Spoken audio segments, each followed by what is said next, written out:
저는 일단 4권, 5권의 주거리를 좀 훑는 식으로 살펴본 다음에 국가하고 정치가하고 연관 속에서 다시 한번 짚어보는 시간을 갖는 게 좋지 않을까 싶어요. 사실 이 법률편만 나오면 플라톤이 새로운 나라를 위해서 여러 방안들을 제시하는데 그 방안들이 어떤 맥락에서 어떤 우여곡절 속에서 나온 건지 거기에 담겨 있는 플라톤의 고뇌라든가 이것들이 안 읽혀지거든요. 법률만 보면 그래요. 그래서 국가라든가 정치가와 함께 읽어야지 그런 그 이면의 맥락들이 보여요. 그래서 가는 시간이 된다면 나중에 세대의 편을 엮어서 플라톤이 법률편에서 제시하고 있는 여러 방안이 가진 의미를 살펴볼 겁니다. 플라톤은 법률편에서 새 이주지 건설을 위한 입법을 어떻게 해야 될지를 논하고 있어요. 논하는데 새 이주지를 마그네시아라고 불러요. 자, 요 관련해는 새 이주지 건설과 관련된 얘기가 3권 말미에서 나왔었어요. 3권 말미에 이런 얘기가 나와요. 크레테의 나라들 대부분이 어떤 이주지를 건설하려 꾀하고 있고 크노소스 사람들에게 그 일을 담당하라고 명령을 내렸는데 크노소스 사람들의 나라는 다시 저와 다른 9사람들에게 그 일을 맡겼으니까요 라는 말이 나와요. 여기서 저는 클레이디아스를 가리키죠. 그는 아테네인에게 도움을 요청해서 아테네인이 새 이주지 건설을 하는 일에 주도적으로 도움을 주게 됩니다. 새 이주지는 나중에 마그네시아라고 일컫게 됩니다. 클레이니아스는 이어서 다음과 같이 말합니다. 지금까지 이야기한 주제들 가운데서 지금까지라는 건 1권, 2권, 3권 이야기한 주제들 가운데서 선택을 한 후에 말로 나라를 건설해 봅시다. 그러니까 1권, 2권, 3권에서 이야기한 걸 바탕으로 해서 새로운 나라를 건설해 보자는 거네요.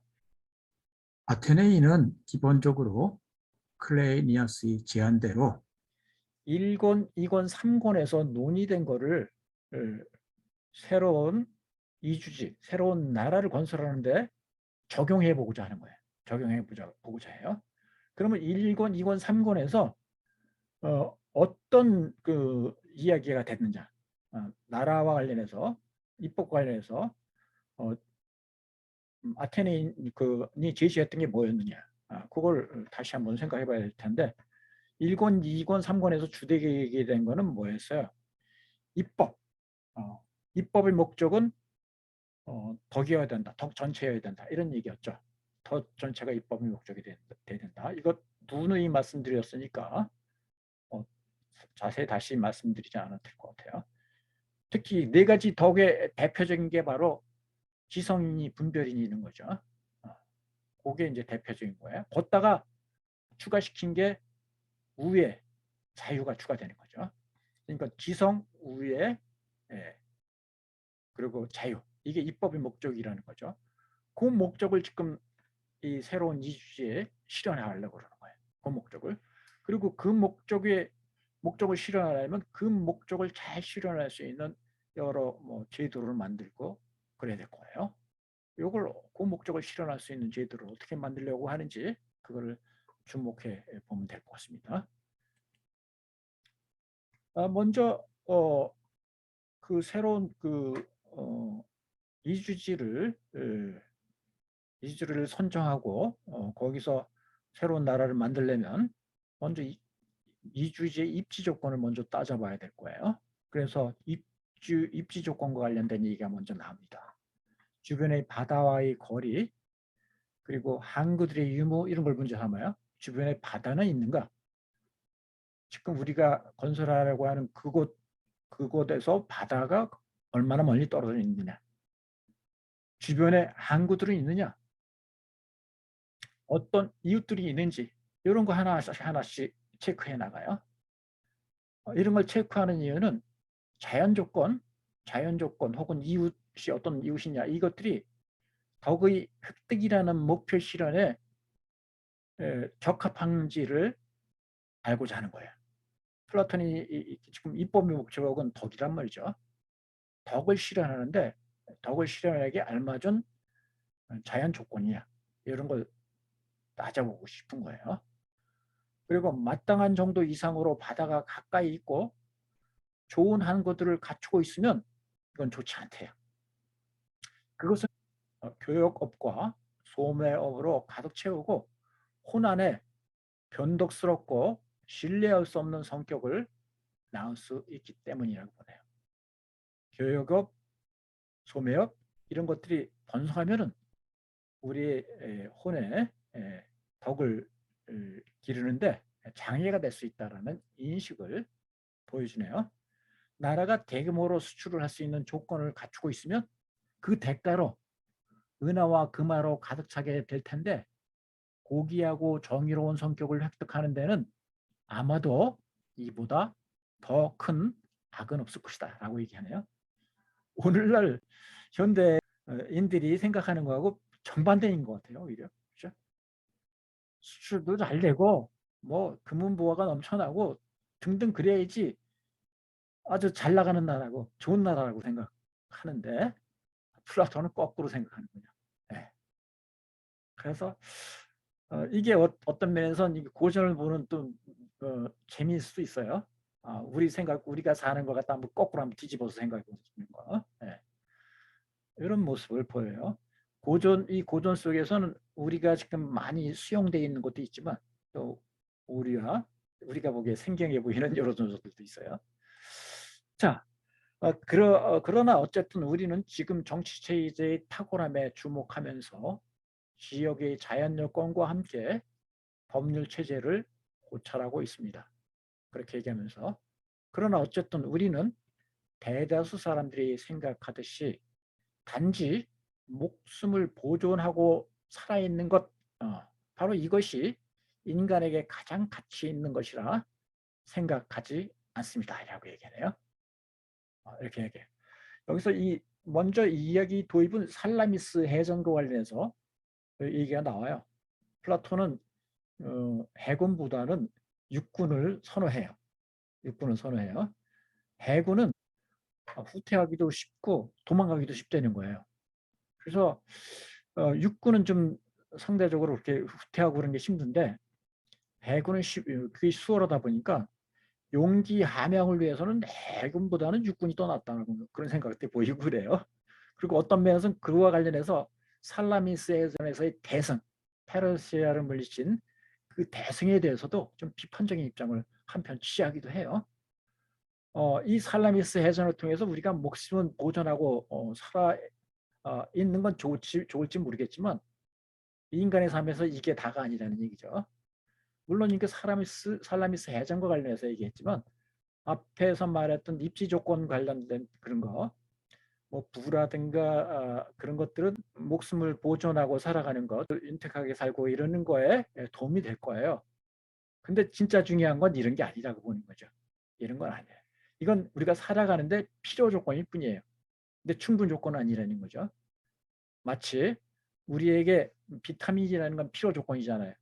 근데 비타민 많이 먹는다고 해서 우리가 더 건강해지는 건 아니에요. 비타민은 우리 건강을 위한 충분 조건은 아니잖아요. 그런 논리죠. 지금 목숨을 부지하는 거 이거 중요해요. 일단 이건 필요 조건이에요. 사람들이 더 행복하고 나은 삶을 살기 위해서. 근데 이게 전부가 아니라는 얘기죠. 이건 물질적인 게 전부가 아니라는 거예요. 넓혀서 말하면 플라톤은 사실 오늘날의 자본주의의 사물 방식에 대해서 상당히 비판적이었을 텐데요. 자본주의 체제라든가 비판적이었을 것 같은데 그건 물질적인 거에 너무 치우쳐져 있어서 그래요. 오히려 가장 가치 있는 것은 가능한 한 가장 훌륭한 사람이 되는 것이며 살아있는 시간 동안 가장 훌륭한 사람으로 머무는 것이라고 생각하고 한다고 아테네인은 말을 하네요. 가장 훌륭한 사람이 되는 거. 예. 훌륭한 사람이 된다는 건 훌륭한 삶을 산다는 걸 함축하는 거죠. 훌륭한 사람이 되야지 훌륭한 삶을 살 거고, 훌륭한 삶을 사는 게 바로 플라톤이 보기에는 그게 행복이죠. 행복과 좋은 삶은 일치된다고 지난번에 말씀드렸죠. 자, 더 나가서 지역이 갖추어야 할 조건들을 다행히 모두 갖추었더라도 나라가 언제나 잘 운영되려면 진리를 아는 입법가가 그 나라에 계속 함께 있어야 한다라는 겁니다. 그러면서 이런 얘기예요. 입법가요. 당신에게 어떤 나라를 드릴까요? 그것을 받아 당신이 직접 그 다음부터 계속 충분히 잘 다스릴 수 있으려면 말입니다. 입법가가 있어요. 어떤 훌륭한 입법가가 있는데 그 입법가에게 입법가는 나름대로 아주 좋은 나라를 만들고자 해요. 근데 좋은 나라를 만들려면 어떤 상태의 나라를 당신한테 주면은 그 나라를 진짜 좋은 나라로 만들겠느냐, 잘 다스릴 수 있는 그런 나라를 만들겠냐 하고 묻는 거예요. 그 어떤 나라를 원하느냐 물으니까 이런 말을 하네요. 참주의 지배 아래에 있는 나라를 나에게 주시오라고 얘기해요. 뜻밖의 답이에요. 왜 참주가 지배하는, 참주는 독재자 같은 존재거든요. 일반적으로. 참주의 지배 아래에 있는 나라를 나에게 주시오라고 요청해요. 그때 이 입법가가 요구한 참주는 젊고 기억력이 좋으며 이해가 빠르고 용감하며 도량이 큰 본성을 가진 자라야 합니다라고 얘기해요. 네. 그냥 막대 먹은 그런 참주는 아니네요. 그러니까 정권을 가졌을 때 이런 조건을 가져야 된다는 얘기죠. 또 절제도 있어야 한다라는 거네. 절제도 있어야 된다. 예, 너무 권력을 막 남용하고 뭐 그런 건 안 돼요. 절제도 있어야 된다. 그러면서 이 절제에 대해서 절제의 의미를 좀 안정시켜야 되네요. 일상인이 절제가 있어야 된다고 보네요. 덕들 중에는 대중적인 덕이 있고 참된 의미의 덕이 있어요. 그 두 가지를 플라톤은 구분하거든요. 그러는데 이건 엄밀한 의미에서 덕은 아니에요. 이 절제는 일상인의 덕은. 그러니까 일상인 수준의 어떤 뭐 절제 이런 것도 있어야 된다는 얘기죠. 근데 그래서 요 참주는 플라톤이 뭐 이렇다면 국가에서 말했던 철학자, 통치자 그런 수준의 사람은 아닌 것 같아요. 만약 나라가 가장 행복한 삶을 영위하기 위해 필요한 그런 정치 체제를 될 수 있는 대로 가장 빠르고 가장 훌륭하게 갖추고자 한다면 말입니다. 요 단서하에 말하는 거예요. 참주가 정권을 가지고 있는 참주가 훌륭한 입법가가 그런 참주를 만나게 된다면 가장 빠르고 가장 훌륭하게 체제를 잘 갖출 수가 있다는 얘기죠. 빠르게. 정권을 가졌으니까 빠르게 할 수 있겠죠. 이런 관점에서 말하는 거예요.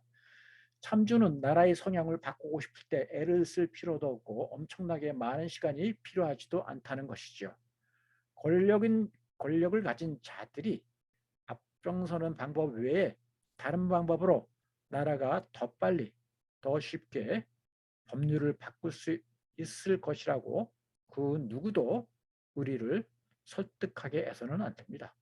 사실 우리에게 이것은 불가능한 일이 아니고 어렵게 생기는 것도 아닙니다. 라고 하네요.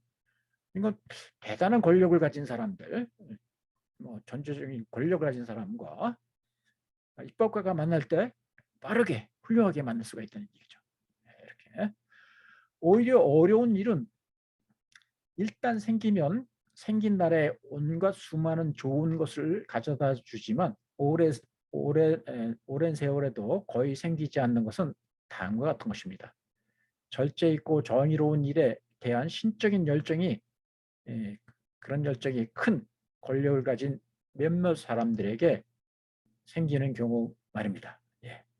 절제, 정의 이런 것들에 대한 신적인 열정이 큰 권력을 가진 몇몇 사람들에게 생기는 일, 이게 진짜 일어나기 힘든 거라고 보는 거죠. 그렇죠? 이게 진짜 오히려 어려운 일, 예, 어려운 일. 예. 그리고 오랜 세월에도 거의 생기지 않는 것, 일. 그건 뭐냐 하면 이런 거래네요. 그러면 뭔가 앞에서 말했던 참주하고 여기서 말하는 요것도 참주 같은 사람, 참주 비스름한 사람인데 이런 정권을 가진 사람은 좀 다른 것 같아요. 큰 권력을 가졌는데 절제 있고 정의로운 일에 대한 신적인 열정을 가진 큰 권력자를 얘기하는 거예요. 이런 권력자는 앞에서 말한 권력자하고 달라 보여요. 맥락상에는 달라 보여요. 이런 권력자는 거의 플라톤이 국가에서 말하는 철인 통치자에 가까워 보이는 게 가까워 보여요. 제가 보기에는 그래요. 그러니까 플라톤이 국가에서 말한 철인 통치자 이런 사람이 요 부류가 아닌가 싶어요. 그러니까 한 사람에게 가장 큰 권력이 분별과 절제와 같이 있을 때 최선의 정치 체제와 최선의 법률들이 제한적으로 생기지만 다른 식으로는 결코 생기지 않으리라는 겁니다. 라고 하네요. 최선의 정치 체제, 최선의 법률들은 이런 일이 발생할 때, 앞에 일이 발생할 때 생긴다고 하네요. 이건 조금 이성적인 경우를 좀 들었던 것 같아요. 좀 더. 그래서 일단 내가 말한 조건이 당신이 나라에 있는 것처럼 가정해 봅시다. 라고 얘기하는 내가 말한 조건. 아주 여러 덕을 제대로 갖추고 있는 갖추고 정의로운 일, 덕 있는 일을 실현하고자 하는 그런 통치자가 갖춰진 조건. 그런 조건이 당신 나라에 있는 것처럼 가정해 봅시다. 일단 그렇게 가정하고 논의를 나가보세요. 그러면 도대체 어떤 정치 체제를 우리는 그 나라에 부여할 뜻을 가지고 있습니까? 네. 자, 이제 어떤 정체를 우리가 그 나라에 부여할 것인가 이걸 논하는데요. 이제 방금 한 질문을 우리가 적절하게 해명하려면 신화를 좀 더 사용해야겠지요. 라고 얘기해요. 요 물음은 조금 좀 떨어져서 나중에 나와요. 뭐 페이지로 한 2페이지 정도 지나서 요 물음이 요 얘기가 나오거든요. 근데 요 물음은 앞에 요거 관련된 얘기예요. 관련된 얘기인데 제가 지금 요 물음 하면서 커서를 대고 있는데 여러분한테 커서가 안 보일 겁니다. 그게 지금 이 프로그램의 단점인데요. 이제 방금 한 질문. 예. 자, 어떤 정체를 요 새 나라에 부여할 것이냐. 이걸 제대로 알려면은 신화를 도입할 필요가 있대요. 신화를 사용할 필요가 있대요. 그러면서 크로노스 관련된 신화를 끌어들여요. 이 신화 의미가 나름대로 상당히 의미 있는 신화예요. 크로노스 시대에 어떤 형태의 매우 성공적인 통치와 운영이 있었다고 합니다. 현존하는 나라들 가운데 가장 훌륭하게 운영되는 나라는 그것을 모방한 나라라고 하지요. 하면서 크로노스는 어떤 인간 본성도 모든 인간사의 절대적인 통치권을 행사하면서도 방자함과 부정의에 휩싸이지 않을 정도로 온전하지는 못하다는 것을 알고 있었습니다. 이거 중요한 내용이에요. 어떤 인간 본성도 절대적인 그 통치권을 쥐고 있으면 방자하고 부정의하게 될 수가 있다는 얘기죠. 이와 유사한 얘기를 나중에 국언에서 해요. 국언에서 이런 절대적인 권력을 지니고 언제까지나 공익을 추구할 수는 없다고 보는 거예요. 아무리 지혜롭고 그런 사람이라고 하더라도 절대 권력을 지니고 언제까지나 공공이익을 추구하리라는 보장이 없다. 이런 얘기를 하거든요. 사실 그와 같은 맥락이에요. 이건 신학 거라도 좀 말하는데. 그래서 당시에 그는 이것을 곰곰이 생각한 나머지 우리나라들을 위한 왕들과 통치자들로서 사람이 아니라 더욱 신적이고 더욱 훌륭한 종족인 신령들을 세웠습니다. 라고 얘기하네요. 라는 건 인간은 결함이 있어요. 지금 앞에서 요 덕들을 갖춘 천주 막 얘기하고 등등 했는데 아무리 뛰어난 자라고 하더라도 절대적인 통치권을 행사하면서 또 부정의에 휩싸이지 않을 정도로 그렇게 온전하지는 못하다는 거예요. 뭔가 그런 권한을 가지면 권력을 남용하고 공익이 아니라 사익을 추구한다든가 그런 유혹을 뿌리치기가 힘들다는 거죠. 그래서 크로노스는 인간을 사람들의 통치자로 내세우는 게 아니라 훌륭한 인간보다 더욱 신적이고 더욱 훌륭한 종족인 신령들을 통치자로 보내줬다는 거죠. 인간 세계에. 그래서 이 신령들이 통치를 잘해서 신령들은 우리를 감독하고 평화와 염치와 훌륭한 법체제와 충만한 정의를 제공함으로써 우리나라에게 내분을 없애주고 행복을 누리게 해주었다라고 얘기해요. 하면서 아테네인은 이 이야기는 오늘날에게도 진리를 담고 있으며 신이 아니라 죽을 운명인 인간이 나라를 통치하는 한 그런 나라에는 나쁜 일들과 힘든 일을 피할 길이 없다는 말을 해주고 있습니다. 그러므로 이 이야기의 의도는 우리는 모든 수단을 다하여 이 이야기로 전해지는 크로노스의 시대의 삶을 모방해야 하며 공적인 영역과 사적인 영역에서 나라와 가정을 관리할 때 지성의 분배를 법률이라 부르면서 우리 속에 들어있는 불사적인 것에 복종해야 한다는 것입니다. 네. 네. 여기서 일단은 그 인간 세계에는 신령들이 지배하지 않아요. 뭔가 결함이 있는 인간들이 지배하잖아요. 결함이 있는 인간들이 지배하는데 여기서 우리가 의지해야 될 게 뭐냐면 나라와 공적인 영역과 사적 영역에서 나라와 가정을 관리할 때 요 지성의 분배라고 할 수 있는 이 법률에 의존을 해야 된다는 얘기를 지금 하고 있는 거예요. 요 법률에 의존을 해야 된다. 요걸 지성의 분배를 법률이라고 말하면서 지금 법률이라는 건 지성이 분배된 게 법률이라네요. 법률은 지성이 반영된 거라는 거죠. 적어도 제대로 된 법률이라면 지성이 반영돼 있는 거예요. 지성이 분배되어 있는 거다. 이렇게 봐요. 그러니까 그 입법의 목적은 지성이라고 그랬잖아요. 그러니까 그 목적에 충실하게 형성되는 법들은 지성이 분배이어야 할 거예요. 그렇죠? 그런 거하고 내용이 또 연결돼요. 그러면서 우리 속에 있는 불사적인 것에 복종해야 된다고 그러는데 우리 속에 있는 불사적인 건 바로 또 지성이죠.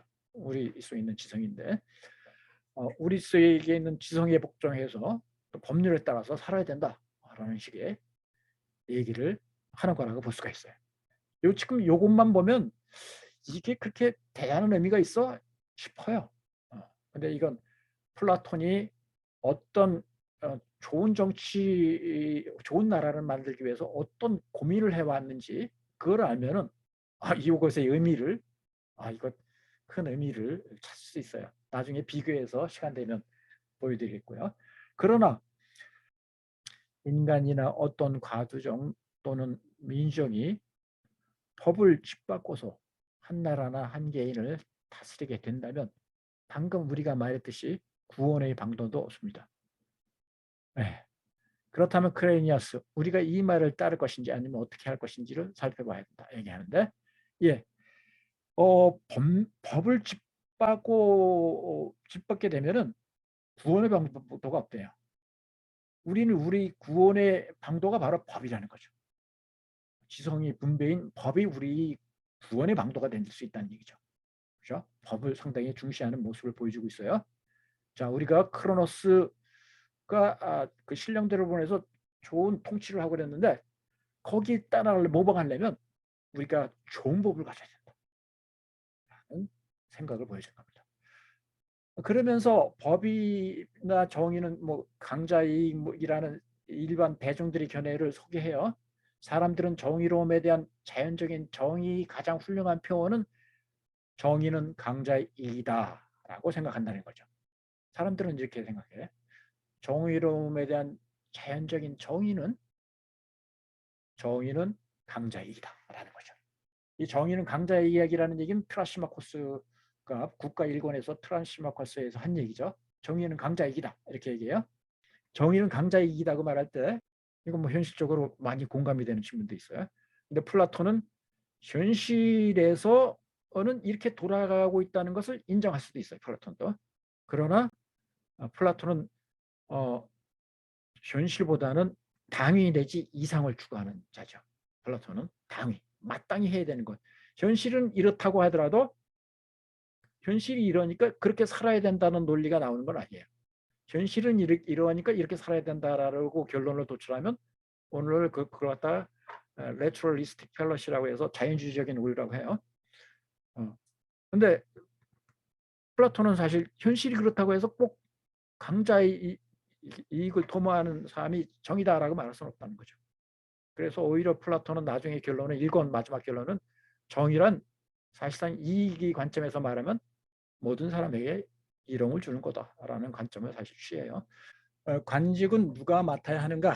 이런 문제 보죠. 관직을 놓고 싸움이 일어날 때 승자들은 나랏일을 완전히 제 것으로 만들어 패자들에게 관직을 전혀 나눠주지 않곤 한다는 겁니다. 네. 관직을 놓고 싸움이 일어날 때 승자들은 관직을 독차지한다는 거죠. 그렇죠? 이런 것은 정치 체제가 아니며 나라 전체의 공적인 것을 위해 제정되지 않은 법들은 모두 올바른 법이 아니라고 아테네인은 말합니다. 예. 그러니까 이렇다면 진영 간의 싸움이 벌어지고 한쪽 진영이 권력을 장악하면 자기 진영 사람만 모든 권력을 관직을 독차지한다든가 이런 식으로 나가면 그건 제대로 된 정치 체제가 아니라는 겁니다. 그거는 예, 하나 당파라는 거죠. 당파. 예.